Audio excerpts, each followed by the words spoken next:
नमस्कार दोस्तों, आज की तारीख है 27 सितंबर 2024 और हम आपके लिए लाए हैं हिमाचल प्रदेश के ताज़ा समाचार। लेकिन पहले एक सवाल, आप हिमाचल के किस खूबसूरत कोने से ये खबरें सुन रहे हैं? नीचे कमेंट करके जरूर बताएं। अब थोड़ी सी गंभीरता के साथ, अगर आप हिमाचल के विकास, पर्यटन और सामाजिक क्षेत्र की हर छोटी बड़ी खबर से अपडेट रहना चाहते हैं, तो हमारे चैनल को सब्सक्राइब करें। जी हाँ, फटाफट सब्सक्राइब का बटन दबाएं और हमारे साथ जुड़े। और हाँ, अपडेट्स के लिए हमें फॉलो करना मत भूलिए। खबरें ताज़ा हो या मजेदार, हम हैं आपके साथ हर कदम। समाचार नंबर 1। हिमाचल न्यूज। कृषि विश्वविद्यालय नहीं कर रहा पूरी भूमि का इस्तेमाल। आयुष मंत्री यादविंद्र गोमा और उप मुख्य सचेतक केवल सिंह पठानिया ने कहा कि प्रदेश सरकार ने कांगड़ा जिला को टूरिज्म कैपिटल घोषित किया है। राज्य सरकार ने इस दिशा में अनेक प्रभावी कदम उठाने आरंभ कर दिए हैं। उन्होंने कहा कि इसी के दृष्टिगत प्रदेश सरकार ने पालमपुर के समीप एक टूरिस्ट विलेज स्थापित करने का निर्णय लिया था। इसके लिए पालमपुर में चौधरी सरवण कुमार हिमाचल प्रदेश कृषि विश्वविद्यालय की जमीन हस्तांतरित की गई है। अपनी स्थापना के 46 वर्ष बीत जाने के बाद भी विश्वविद्यालय उपलब्ध पूर्ण भूमि को इस्तेमाल करने में असफल सिद्ध हुआ है और आज भी विश्वविद्यालय के पास भूमि का बहुत बड़ा भाग खाली है। हालांकि विश्वविद्यालय की 2899 कनाल भूमि पर्यटन विभाग को हस्तांतरित करने पर अदालत ने फिलहाल रोक लगा दी है और मामला कोर्ट के विचाराधीन है, लेकिन हकीकत यह है कि विश्वविद्यालय अभी भी उपलब्ध भूमि का पूरी तरह से प्रयोग नहीं कर पा रहा है। उन्होंने कहा कि राज्य सरकार 200 करोड़ रुपए की लागत से इस 2899 कनाल भूमि पर एग्रो इको टूरिज्म गतिविधियां शुरू करेगा। जिस भूमि के हिस्से को पर्यटन विभाग को हस्तांतरित किया गया है, उस पर भी विश्वविद्यालय कोई काम नहीं कर रहा है और वह लंबे वक्त से खाली पड़ी थी।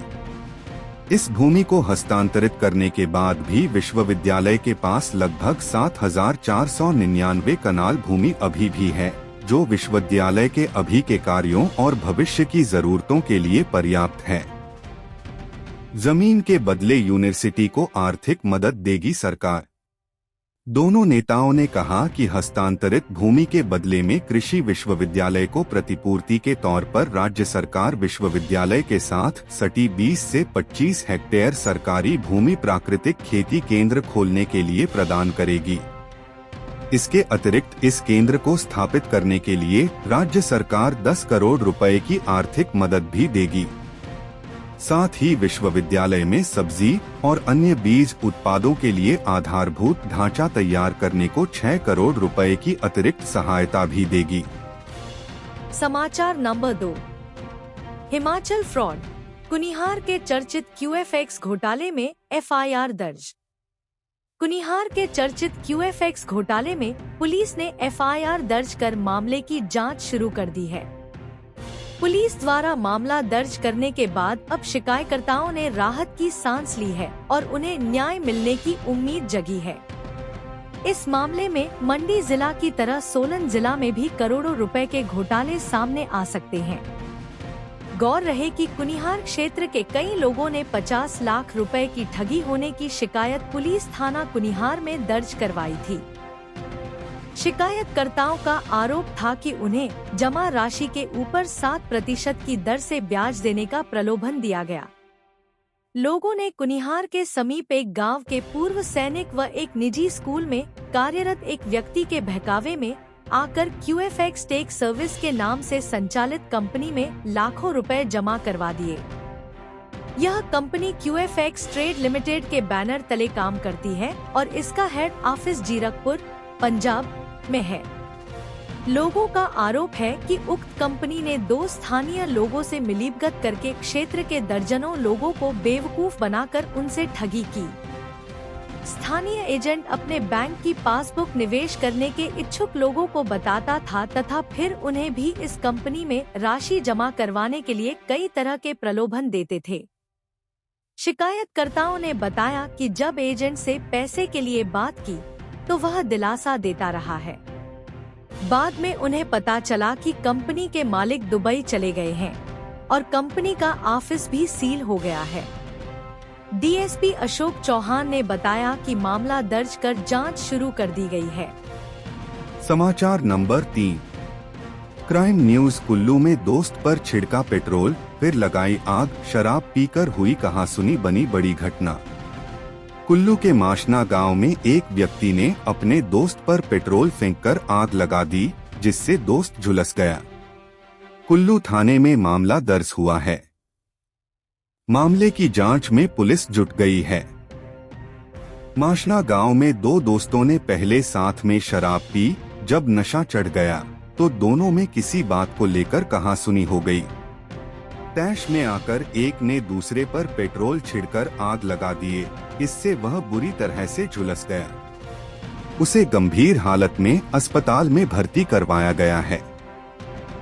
पुलिस ने भारतीय न्याय संहिता की धारा 109 के तहत मामला दर्ज करते हुए कार्रवाई शुरू कर दी है। माशना दोघरी गांव के 42 वर्षीय बालकृष्ण ने कहा है कि गत बुधवार को वह गांव में ही अपने दोस्त दोतराम के यहां मेहमान बन गया हुआ था। रात 10 बजे दोनों ने मिलकर शराब का सेवन किया। नशे की हालत में दोनों में किसी बात को लेकर कहासुनी हो गई। बात बढ़ते बढ़ते धक्का मुक्की तक जा पहुंची। इसके बाद दोतराम अपने घर में रखी पेट्रोल से भरी केन उठा लाया और उसके पर छिड़क दिया। फिर उसने माचिस से आग लगा दी। एसपी कुल्लूडा कार्तिकेयन गोकुलचंद्रन ने बताया कि पुलिस ने मामला दर्ज कर लिया है। आगामी जांच जारी है। समाचार नंबर 4। पूर्व विधायक राजेंद्र राणा देवेंद्र भुट्टो से बालूगंज थाने में पुलिस की पूछताछ। राज्यसभा चुनाव में खरीद फरोख्त मामले और प्रदेश सरकार को गिराने के लिए षड्यंत्र रचने से जुड़े केस में सुजानपुर के पूर्व विधायक राजेंद्र राणा और पुटलहड़ के पूर्व विधायक देवेंद्र भुट्टो को बालूगंज पुलिस थाना में बुलाया गया था। पूर्व विधायक राजेंद्र राणा को पूछताछ के लिए बुधवार को 2 घंटे तक पूछताछ की गई। वहीं गुरुवार को देवेंद्र भुट्टो से पुलिस थाना में 3 घंटे तक पुलिस ने पूछताछ की। पुलिस ने पूर्व विधायकों से होटल में ठहराने, हेलीकॉप्टर में ले जाने को लेकर कई सवाल पूछे। बताया जा रहा है कि पुलिस द्वारा पूछे गए सवालों को सही से जवाब नहीं दे पाए। पंचकूला के ललित होटल के बिल की अदायगी करने वाली फार्मा कंपनी के बारे में भी पूर्व विधायकों से पूछताछ की गई। इस मामले में विधायक आशीष शर्मा, पूर्व विधायक चैतन्य शर्मा और उनके पिता राकेश शर्मा पर आरोप है कि उन्होंने प्रदेश सरकार को गिराने के लिए षड्यंत्र रचा। प्रदेश की कांग्रेस सरकार के 6 बागी विधायकों के 5-7 स्टार होटल में ठहरने, खाने पीने और हेलीकॉप्टर से उन्हें ले जाने का इंतजाम किया। इस मामले में आशीष शर्मा के साथ गगरेट के पूर्व विधायक चैतन्य शर्मा के पिता सेवानिवृत्त IAS अधिकारी राकेश शर्मा के खिलाफ भी शिमला के बालूगंज थाना में मामला दर्ज है। गौर हो कि हमीरपुर से विधायक आशीष शर्मा और पूर्व विधायक चैतन्य शर्मा के पिता राकेश शर्मा से राज्यसभा चुनाव में खरीद फरोख्त मामले के आरोप लगे हैं। राज्यसभा चुनाव में स्पॉन्सर करने वाले कई लोग पुलिस की रडार पर हैं। इस केस में बीते दिनों हरियाणा के पूर्व सीएम मनोहर लाल खट्टर के प्रचार सलाहकार तरुण भंडारी भी शिमला पुलिस के सामने पेश हुए थे। समाचार नंबर 5।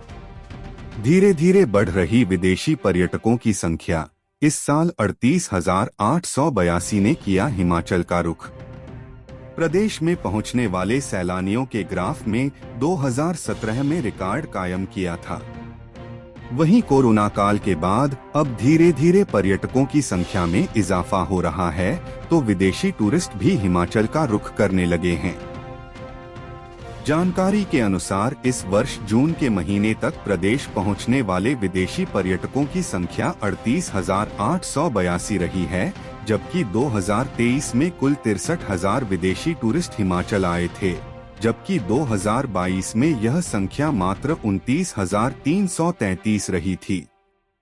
2017 में देवभूमि में पहली बार सैलानियों का आंकड़ा 196 लाख के आंकड़े को पार कर गया था। हालांकि 2018 में प्रदेश पहुंचे पर्यटकों की संख्या गिरकर 164.50 लाख पहुंच गई थी। 2016 के मुकाबले प्रदेश में 2017 में आने वाले पर्यटकों की संख्या करीब 6% अधिक रही थी। 2005 में प्रदेश में कुल 71.36 लाख सैलानी अलग अलग पर्यटक स्थलों पर भ्रमण के लिए पहुंचे। 2014 से 2019 तक प्रदेश आए पर्यटकों की संख्या सालाना 160 लाख से ऊपर ही रही थी, जिसका असर प्रदेश की अर्थव्यवस्था पर भी पड़ा है। प्रदेश सरकार ने भी पर्यटन को प्राथमिकता पर रखा है। 2020 और 2021 में जहां पर्यटन व्यवसाय प्रभावित हुआ, वहीं 2022 और 2023 में पर्यटकों का आंकड़ा एक बार फिर 150 लाख को पार कर गया। HDM कांगड़ा पहुंचे सबसे ज्यादा।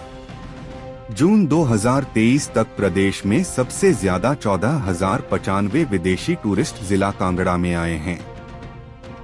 जिला शिमला में यह संख्या 13,881, कुल्लू में 5,114 और किन्नौर में 1,917 रही है। 2017 में प्रदेश में जहां 191.31 लाख भारतीय और 4.71 लाख विदेशी टूरिस्ट पहुंचे थे, वहीं 2018 में भारतीय सैलानियों का आंकड़ा 160.94 लाख और विदेशी पर्यटकों की संख्या 3.56 लाख रहा था। समाचार नंबर 6। 53 सड़कों पर ब्रेक, पैदल चलने को मजबूर हुए लोग। राज्य में अलग अलग हिस्सों में बारिश और भूस्खलन की वजह से 71 सड़कें बाधित हो गई हैं। पीडब्ल्यूडी ने इन सड़कों को बहाल करने के लिए मशीनरी और कर्मचारियों को मौके पर तैनात कर दिया है। विभाग ने बाधित हुई सड़कों में से 50% को गुरुवार को ही बहाल कर लेने का दावा किया है, जबकि अन्य सड़कें आगामी 24 घंटे में बहाल की जाएंगी। अब तक बाधित सड़कों का सबसे बड़ा आंकड़ा सिरमौर जिला का है। सिरमौर में 32 सड़कों पर आवाजाही बंद है। यहाँ शिलाई में 17 सड़कें बाधित हुई हैं। कई ग्रामीण इलाकों का संपर्क कट चुका है और इन सड़कों में वाहन फंसे हुए हैं। लोगों को पैदल सफर करने के लिए भी मजबूर होना पड़ रहा है। इसके अलावा पांवटा साहिब में 10, संगड़ा में 3 और नाहन में 2 सड़कें बाधित हुई हैं। इससे पहले सिरमौर में नेशनल हाईवे 707 पर भी वाहनों की आवाजाही प्रभावित हुई थी, लेकिन अब इसे बहाल कर लिया गया है। कांगड़ा में 10 सड़कें अभी भी बाधित हैं। इनमें चांदपुर कुलानी, सपेरू से गोरत संपर्क मार्ग, लाहड़ Chelliah road Paniyali, बलहत्रुतिबात road, डाडमलाम सलरंझून road, चाह से चंद्र रोड, कुचमियारा रोड, रिडलुमार से घटाड़ा रोड, धर्मशाला से जूहल वाया अघंजर महादेव स्लेट गोदाम रोड और गुणा माता मंदिर मार्ग बाधित हुआ है। मंडी में 8 सड़कें बाधित हो गई हैं। इनमें धर्मपुर और सरकाघाट में 3-3, जबकि नेरचौक और थलोट में 1-1 सड़क बंद है, जबकि कुल्लू में 2 सड़कों पर यातायात नहीं चल पा रहा है। यहाँ भूस्खलन की वजह से मार्ग बाधित है। वहीं प्रदेश में हुई बारिश की वजह से 248 ट्रांसफार्मर बंद हो गए हैं। इनकी वजह से लोगों को मुश्किलें झेलनी पड़ रही हैं। सबसे ज्यादा सिरमौर में 178 ट्रांसफार्मर ठप हो गए हैं। कुल्लू में 68 और चंबा में 2 ट्रांसफार्मर बंद हैं। बिजली बोर्ड प्रबंधन ने दावा किया है कि जिन भी क्षेत्रों में बिजली गुल हुई है, वहां कर्मचारियों को तैनात कर दिया गया है और आगामी 24 घंटे में बिजली दुरुस्त कर दी जाएगी। इससे लोगों को राहत मिलेगी। कहां कितनी बारिश? प्रदेश में बीते 24 घंटे के दौरान सबसे ज्यादा बारिश पावंटा साहिब में हुई है। यहाँ 165.6 मिलीमीटर बारिश दर्ज की गई है। इसके अलावा कांगड़ा के गुलेर में 134.0, नगरोटा सूर्या में 125.0, नाहन में 94.4, जोगिंद्रनगर में 90.0, घमरूर में 82.2, बैजनाथ में 75.0, भरवाई 70.0, धर्मशाला में 54.0, भराड़ी में 47.2, सरकाघाट में 46.4, नादौन में 44.0, शिमला में 43.2, मंडी में 42.2, पालमपुर में 39.0, देहरा गोपीपुर में 38.0, पच्छाद में 20.0, कसौली में 9.0, पंडोह में 8.5, सुंदरनगर में 4.5, चंबा में 2.5 और बंजार में 1.0 मिलीमीटर बारिश दर्ज की गई है। समाचार नंबर 7। हिमाचल न्यूज प्रशासनिक ट्रिब्यूनल के लिए कोई इच्छुक नहीं। हिमाचल सरकार प्रशासनिक ट्रिब्यूनल को दोबारा से बहाल करने जा रही है, लेकिन प्रशासनिक सदस्यों के 2 पदों के लिए कोई अधिकारी आवेदन नहीं कर रहा। हाल ही में एडमिनिस्ट्रेटिव मेंबर के 2 पदों को राज्य सरकार ने तीसरी बार विज्ञापित किया था, लेकिन तय अभी पूरी होने के बाद भी एक भी आवेदन IAS या HAS अधिकारियों में से नहीं आया है। यहाँ तक कि रिटायर हो चुके अधिकारी भी आवेदन नहीं कर रहे हैं। हैरतअंगेज बात यह है कि हिमाचल में ऐसा पहली बार हो रहा है। प्रशासनिक ट्रिब्यूनल को दोबारा से शुरू करने के लिए अध्यक्ष का 1 पद, जुडिशियल मेंबर का 1 पद और एडमिनिस्ट्रेटिव मेंबर के 2 पद भरे जाने हैं। चेयरमैन और न्यायिक सदस्य के चयन के लिए हाई कोर्ट के चीफ जस्टिस की अध्यक्षता वाली सर्च एंड सिलेक्शन कमेटी की बैठक भी हो गई है, लेकिन एडमिनिस्ट्रेटिव मेंबर के 2 पदों को भरने के लिए आवेदन कम होने के कारण नए सिरे से आवेदन लेने का फैसला किया गया था, लेकिन तीसरी बार दिया गया मौका भी खाली गया। इसी इंतजार में चेयरमैन और जुडिशियल मेंबर के चयन वाली फाइल भी भारत सरकार अभी नहीं भेजी जा सकी है। अब राज्य सरकार को निर्णय लेना होगा कि प्रशासनिक सदस्यों के चयन का इंतजार करना है या पहले भारत सरकार के कार्मिक मंत्रालय को सर्च एंड सिलेक्शन कमेटी की फाइल को भेजना है। हिमाचल सरकार ट्रिब्यूनल को दोबारा शुरू करने के लिए यहां 80 से ज्यादा पद भी कैबिनेट से मंजूर कर चुकी है। हालांकि इनकी अभी भर्ती नहीं की गई है। जजमेंट राइटर जैसे 2 या 3 कैटेगरी पदों पर जहां अनुभव की जरूरत है, सरकार रिटायर कर्मचारी भी इंगेज कर सकती है। ट्रिब्यूनल के गठन के बाद कर्मचारियों से संबंधित विवाद हाई कोर्ट की बजाय फिर ट्रिब्यूनल में जाएंगे। हालांकि से पहले भी हिमाचल में ट्रिब्यूनल कई बार खुलने के बाद बंद भी हो चुका है। समाचार नंबर 8। दिल्ली पहुंची मंत्री के बयान की गूंज, राज्य सरकार ने विक्रमादित्य के बयान से किया किनारा। शहरी विकास मंत्री विक्रमादित्य सिंह के बयान का विवाद और बढ़ गया है। राज्य सरकार ने इसे उनकी व्यक्तिगत राय बताते हुए किनारा कर लिया है। वहीं मुख्य संसदीय सचिव संजय अवस्थी ने उद्योग मंत्री हर्षवर्धन चौहान की अगुवाई में गठित कमेटी के फैसले के बाद ही आगामी कदम की बात कही है और विक्रमादित्य सिंह के बयान को व्यक्तिगत प्रतिक्रिया करार दिया है। गुरुवार को हिमाचल से दिल्ली तक विक्रमादित्य सिंह के उत्तर प्रदेश के फॉर्मूले की ही चर्चा सुनाई देती रही। इस मामले में हिमाचल कांग्रेस प्रभारी राजीव शुक्ला को भी मीडिया के सामने प्रतिक्रिया देनी पड़ी और विक्रमादित्य सिंह ने भी दिल्ली में अपने बयान को उत्तर प्रदेश से अलग करने की कोशिश की।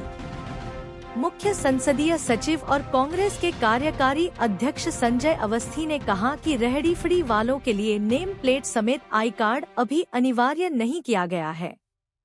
इसका फैसला उद्योग मंत्री हर्षवर्धन चौहान की अध्यक्षता में गठित कमेटी की रिपोर्ट पर होगा। विधानसभा अध्यक्ष ने स्ट्रीट वेंडर कमेटी गठित की है। इस पॉलिसी को लेकर समाज के विभिन्न वर्गों से सुझाव मिले हैं। इन पर विचार किया जाएगा। संजय अवस्थी ने कहा कि नेम प्लेट वाला बयान मंत्री निजी है। विक्रमादित्य के बयान के बाद देश भर में कांग्रेस बैकफुट पर आ गई थी। गौरतलब है कि कांवड़ यात्रा के दौरान यूपी की योगी सरकार ने पहचान पत्र अनिवार्य किए थे। तब कांग्रेस ने बीजेपी सरकार के इस फैसले का विरोध किया था। अब विक्रमादित्य ने खुद कहा कि उत्तर प्रदेश की तर्ज पर हिमाचल में भी रेस्टोरेंट, फास्ट फूड सेंटर और रेहड़ी फड़ी संचालकों के लिए पहचान पत्र अनिवार्य करने के आदेश दे दिए गए हैं। इसके विपरीत गुरुवार को दिल्ली में शहरी विकास मंत्री विक्रमादित्य सिंह ने कहा कि उनके बयान का उत्तर प्रदेश या योगी आदित्यनाथ से कोई लेना देना नहीं है। हिमाचल प्रदेश एक अलग प्रांत है। राज्य के अपने अलग मुद्दे हैं। उन्होंने कहा है, हाल के दिनों में हुई घटनाओं को देखते हुए आपसी सौहार्द और शांति बनाए रखने के लिए राज्य सरकार ने कुछ कदम उठाए हैं। वहीं हिमाचल प्रभारी राजीव शुक्ला ने कहा कि इस मामले को बेवजह तूल दिया जा रहा है। हिमाचल सरकार का ऐसा कोई आदेश नहीं है। उन्होंने कहा कि हिमाचल की यूपी से तुलना करना गलत है। स्ट्रीट वेंडर्स की नेम प्लेट पर फैसला नहीं, सभी सुझावों पर विचार करेगी सरकार। शहरी विकास मंत्री विक्रमादित्य के बयान पर हिमाचल सरकार ने साफ की स्थिति।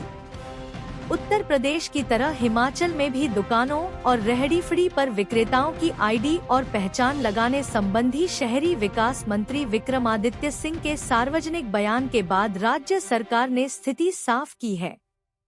हिमाचल सरकार की ओर से बताया गया कि स्ट्रीट वेंडर्स नीति के संबंध में समाज के विभिन्न वर्गों से सुझाव प्राप्त हुए हैं और इस मामले के हर पहलू पर संवेदनशीलता के साथ विचार किया जा रहा है। विक्रमादित्य सिंह ने कहा था कि स्ट्रीट वेंडर पॉलिसी में इस बात का ध्यान रखा जाएगा कि कोई भी विक्रेता अपनी पहचान छुपाकर काम न करे। इस बयान पर राज्य सरकार की ओर से स्थिति साफ की गई है। उद्योग मंत्री की अध्यक्षता में सरकार ने बनाई कमेटी। सरकारी प्रवक्ता ने कहा कि अभी तक प्रदेश सरकार ने विक्रेताओं द्वारा अपनी दुकानों पर नेम प्लेट या अन्य पहचान अनिवार्य रूप से प्रदर्शित करने के संबंध में कोई निर्णय नहीं लिया गया है।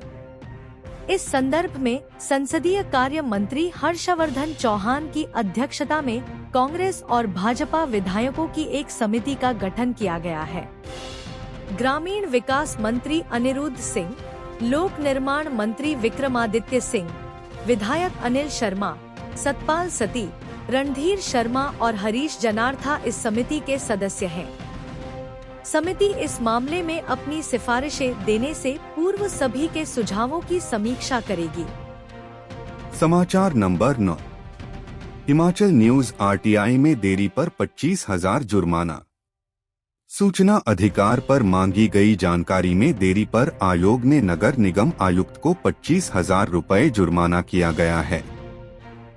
इस मामले में चमन लाल गुप्ता ने शिमला शहर में पार्किंग पॉलिसी को लेकर जानकारी मांगी थी। उन्होंने आरटीआई के माध्यम से ढली से आईएसबीटी तक शिमला नगर निगम की ओर से उपलब्ध करवाए गए पार्किंग स्थलों व पार्किंग पॉलिसी के तहत की तय दरों के संबंध में जानकारी मांगी थी, लेकिन नगर निगम शिमला में सूचना आयुक्त ने इसकी जानकारी देने में कोई दिलचस्पी नहीं दिखाई। शिकायतकर्ता के अनुसार यह जानकारी जनहित में मांगी गई थी। नगर निगम से तय समय में जानकारी न मिल पाने की वजह से इस बारे में उन्हें राज्य सूचना आयोग में शिकायत करनी पड़ी। नगर निगम ने शिकायत होने के बाद आधी अधूरी जानकारी उपलब्ध करवाई, लेकिन जानकारी देने में 1 साल और 9 माह का वक्त लगा दिया। इस दौरान सूचना मांगने वाले व्यक्ति को आर्थिक और मानसिक तौर पर प्रताड़ना का सामना करना पड़ा। राज्य सूचना आयुक्त डा एस गुलेरिया ने बताया कि सूचना अधिकार के तहत समय पर जानकारी न देने के एवज में 25,000 जुर्माना और 5,000 रुपए पेनल्टी लगाई गई है। इनमें से 5,000 रुपए सूचना मांगने वाले व्यक्ति को हर्जाने के तौर पर देने होंगे। उन्होंने कहा कि सूचना समय पर न देना साफ तौर पर सूचना अधिकार अधिनियम 2005 का उल्लंघन है और इसे देखते हुए राज्य सूचना आयोग ने यह जुर्माना किया है। उन्होंने बताया कि दोनों ही पार्टियों को मामले से जुड़े फैसले की कॉपी दे दी गई है। समाचार नंबर 10। छात्रा को आपत्तिजनक शब्द कहने पर एनआईटी में बवाल। अवांछित गतिविधियों को लेकर अक्सर विवादों में रहने वाला राष्ट्रीय प्रौद्योगिकी संस्थान एनआईटी हमीरपुर गत बुधवार देर रात संस्थान में हुए एक घटनाक्रम के बाद फिर से विवादों में आ गया है। देर रात हुआ यह विवाद कुछ ऐसा था कि संस्थान में पढ़े वाले सैकड़ों छात्र छात्राएं अपने हॉस्टलों से निकलकर एनआईटी परिसर में आ गए। इस घटनाक्रम के बाद पुलिस भी मौके पर पहुंची। मामला संस्थान में पढ़े वाली प्रथम वर्ष की एक छात्रा को संस्थान के ही एक फर्स्ट ईयर के छात्र द्वारा धमकाने और उसे आपत्तिजनक शब्द कहने का बताया जा रहा है। पुलिस की ओर से साक्ष्य जुटाए गए हैं और छात्र छात्राओं से पूछताछ की गई है। पुलिस ने शिकायतकर्ता छात्रा की शिकायत के आधार पर मामला दर्ज कर लिया है। वहीं एनआईटी प्रबंधन ने आरोपी छात्र को निष्कासित कर दिया है। जानकारी के मुताबिक बुधवार देर रात हॉस्टल में रहने वाले प्रथम वर्ष के एक छात्र ने गर्ल्स हॉस्टल में रह रही एक फर्स्ट ईयर की छात्रा को वीडियो कॉल की और उसे बहुत बुरे तरीके से धमकाया। यही नहीं, उस छात्र ने छात्रा को बहुत ही आपत्तिजनक शब्द भी कहे। वीडियो कॉल से सहमी छात्रा ने अपने साथ रहने वाली क्लासमेट को सारी घटना बताई, जिसके बाद पूरे हॉस्टल की छात्राओं तक बात पहुंच गई। गुस्साई सभी छात्राएं हॉस्टल के बाहर आ गईं और छात्र के खिलाफ कार्रवाई की मांग करने लगी। उसके बाद दूसरे हॉस्टलों के छात्र छात्राएं भी पीड़ित छात्रा के समर्थन में आ गए। माहौल काफी गर्मा गया, जिसके बाद सुरक्षा कर्मियों ने व्यवस्था को संभाला और पुलिस को सूचित किया गया। संस्थान के भीतर किसी तरह का प्रदर्शन या तनाव न हो, इसके लिए पूरा दिन सिक्योरिटी को टाइट रखा गया। उधर प्रो अर्चना नानोटी, रजिस्ट्रार एनआईटी हमीरपुर ने बताया कि मामला हमारे ध्यान में है। संस्थान ने कार्रवाई करते हुए छात्र को रस्टिकेट कर दिया है। साथ में पढ़ता है छात्र। एसपी हमीरपुर भगत सिंह ठाकुर के अनुसार गुरुवार को थाना सदर हमीरपुर में डीन छात्र कल्याण राष्ट्रीय प्रौद्योगिक संस्थान हमीरपुर के माध्यम से इलेक्ट्रॉनिक्स और संचार इंजीनियरिंग डुअल डिग्री विभाग की एक छात्रा का शिकायत पत्र प्राप्त हुआ, जिसके अनुसार शिकायतकर्ता छात्रा का ही एक सहपाठी छात्र जो कि शिकायतकर्ता के साथ उसी के विभाग में पढ़ता है, वह शिकायतकर्ता छात्रा को कुछ दिनों से परेशान कर रहा है। अभी हाल ही में उसने शिकायतकर्ता छात्रा के साथ बदतमीजी की, अभद्र शब्दों का प्रयोग किया तथा छात्रा को धमकियां भी दी। शिकायत पत्र पर थाना सदर हमीरपुर में बीएनएस की विभिन्न धाराओं के तहत केस दर्ज किया गया है। हम अपने राज्य के विकास में योगदान देने में गर्व महसूस करते हैं और हमें उम्मीद है आने वाले दिनों में हमें और भी अच्छी खबरें मिलेंगी। इन खबरों को अधिक लोगों तक पहुंचने के लिए कृपया हमारा कंटेंट शेयर करें, साथ ही हमारे चैनल को सब्सक्राइब करें और अपडेट के लिए हमें फॉलो करें। अपने विचारों को कमेंट में शेयर करना ना भूलें। आपका सहयोग हमें और भी बेहतर काम करने में मदद करेगा। धन्यवाद।